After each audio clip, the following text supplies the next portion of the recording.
இன்னைக்கு நம்ம இந்த வீடியோல எதை பத்தி பார்க்க போறோம் அப்படின்னு பாத்தீங்கன்னா வீட்ல ஈஸியா எப்படி பஞ்சிங் பேக் செய்யலாம்ன்றத பத்தி தான் பார்க்க போறோம். இந்த வீடியோ ரொம்ப இன்ட்ரெஸ்டிங்கா இருக்க போது காரணம் என்னன்னு பாத்தீங்கன்னா இந்த பஞ்சிங் பேக் செய்யறதுக்கு நம்ம எந்த பொருளும் கடையில போய் வாங்க போறது இல்ல, அதுக்கு பதிலா நம்ம வீட்ல இருக்க பழைய துணி வச்சு தான் செய்ய போறோம். சோ வீடியோ ஸ்கிப் பண்ணாம ஃபுல்லா பாருங்க, அப்பதான் இந்த பஞ்சிங் பேக்கோட ஷேப் எப்படி கரெக்டா செய்யலாம்ன்றது கிளியரா தெரியும். வணக்கம், வாங்க வீடியோக்குள்ள போகலாம்.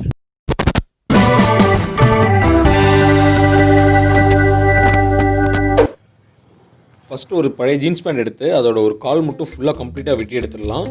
வீடியோ பார்க்குற மாதிரி பார்த்திங்கன்னா அதோட நுனி வரைக்கும், அதாவது கால் பகுதி ஃபுல்லாக நமக்கு தேவைப்படுது, ஃபுல்லாக கம்ப்ளீட்டாக கட் பண்ணி வெளியே எடுத்துடலாம்.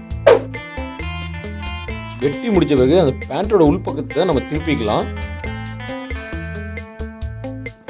எதுக்குன்னு பார்த்தீங்கன்னா நம்ம பாட்டம் வந்து கம்பி வச்சு கட்ட போகிறோம். ஸோ நம்ம மேலே கூட்டுற மணல் வந்து அடி வழியால் வராமல் இருக்கிறதுக்காக கட்டுறோம்.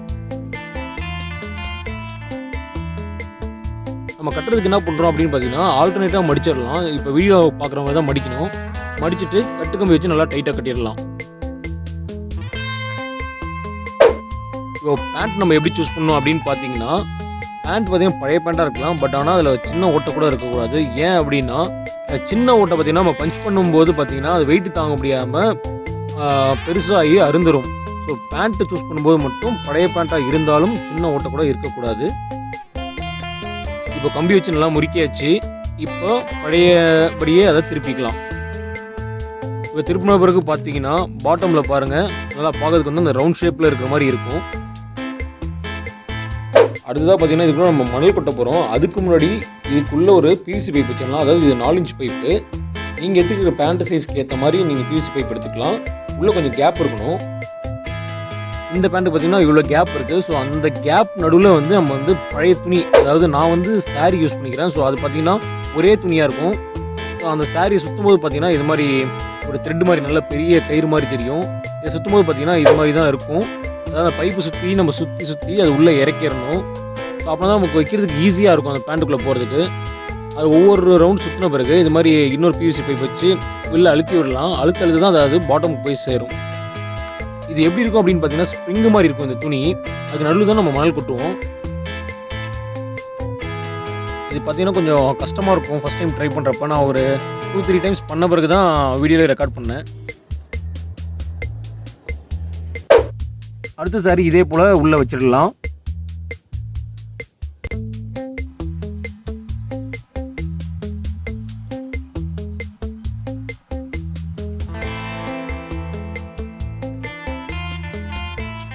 இப்போ புடையை உள்ளே வச்ச பிறகு பார்த்தீங்கன்னா அது பைப்போடு சேர்ந்து நல்லா ஸ்ப்ரிங்காக ஃபார்ம் ஆகிருக்கும். ஸோ ஏற்ற இருக்கக்கூடாதுன்றதுக்காக கீழே போட்டு உருட்டிடலாம்.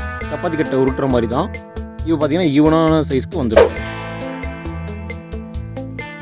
அடுத்ததான் நம்ம என்ன பண்ணுறோம் அப்படின்னு பார்த்தீங்கன்னா அந்த பைப்புக்குள்ளே மணல் கொட்ட போகிறோம். ஏன் நம்ம பைப் வச்சு மணல் கொட்டுறோம் அப்படின்னு பார்த்தீங்கன்னா மணல் இருக்கணும், அது சுற்றி துணி இருக்கணும். அப்போ தான் வந்து நம்ம பஞ்ச் பண்ணுறது நல்லா சாஃப்டாக இருக்கும், நல்லா வெயிட்டாகவும் இருக்கும். அதுக்காக தான் நம்ம இப்படி பண்ணுறோம்.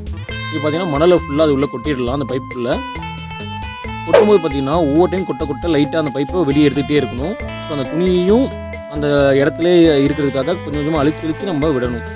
இப்போ வீடியோவில் பார்க்குற மாதிரி தான் நம்ம மணலை கொட்டிட்டு அந்த பைப்பை ரிமூவ் பண்ணணும். கொஞ்சம் கொஞ்சமாக தான் மணல் ஆட் பண்ணணும். ஸோ மணல் கொட்ட அந்த பைப்பை கொஞ்சம் கொஞ்சமாக வெளியே எடுத்துடலாம்.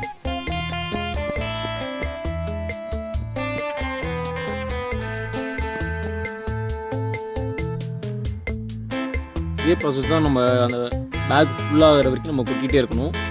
இப்போ நம்ம உள்ளே மணல் கொட்ட பார்த்திங்கன்னா இந்த புடவை பார்த்திங்கன்னா, அதாவது உள்ளே சுற்றி இருக்க புடவை பார்த்திங்கன்னா கொஞ்சம் லூஸாகவும், மணலை கொட்டிட்டு அந்த பேண்ட்டோட சேர்த்து அதை கீழே அழுத்தி விடணும். அப்போ தான் அந்த ஸ்ப்ரிங் மாதிரியான அமைப்பு அதுக்குள்ளே இருக்கும். அவ்வளோதான். இப்போ மணல் ஃபுல்லாக கொட்டியாச்சு. இப்போ பைப்பை வெளியே எடுத்துடலாம். வெளியே எடுத்த பிறகு பார்த்திங்கன்னா அந்த ஷேப் பார்த்திங்கன்னா நமக்கு கரெக்டாக ஃபார்ம் ஆகிருக்கும். ஃபார்ம் ஆன பிறகு அதை மேலே ஒரு சுருக்கு மாதிரி போட்டு நல்லா அந்த கம்பியை போட்டு கட்டிடலாம். கட்டி முடிச்சதும் அதை திரும்ப கீழே படுக்க போட்டு உருட்டிக்கலாம். காரணம் என்னென்னு பார்த்தீங்கன்னா அந்த மணலும் நம்ம உள்ள வச்ச துணி கரெக்டான ஷேப் இருக்கும். அதுக்காக திரும்ப உருட்டிக்கலாம். இப்போ உருட்டும் போது பார்த்தீங்கன்னா சின்ன ஒயிட் கலர் டாட் மாதிரி தெரியுது பார்த்தீங்களா அந்த பேக்கில். வேறு எதுவுமே இல்லை, அது சின்ன ஓட்டையாக இருந்திருக்கு பேண்ட்டில். நான் வீடியோ பண்ணும்போது கவனிக்கலை. சின்ன ஓட்டை பார்த்தீங்கன்னா நம்ம பஞ்ச் பண்ண பெரிய ஓட்டையாக ஆகிடுச்சு. நான் வீடியோவை காட்டல.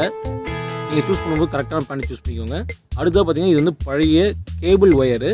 ஸோ அந்த கேபிள் ஒயரை ஒரு நாட் போட்டு ரெடி பண்ணிக்கிட்டேன். இப்போ அடுத்ததாக வந்து நான் ஊஞ்சல் வச்சுருந்த அந்த ஃப்ரேமில் இந்த பேக்கை மாட்டிடுறேன். அவ்வளோ ஃப்ரெண்ட்ஸ், அடுத்து என்ன நடக்குதுன்னு உங்களுக்கே தெரியும்.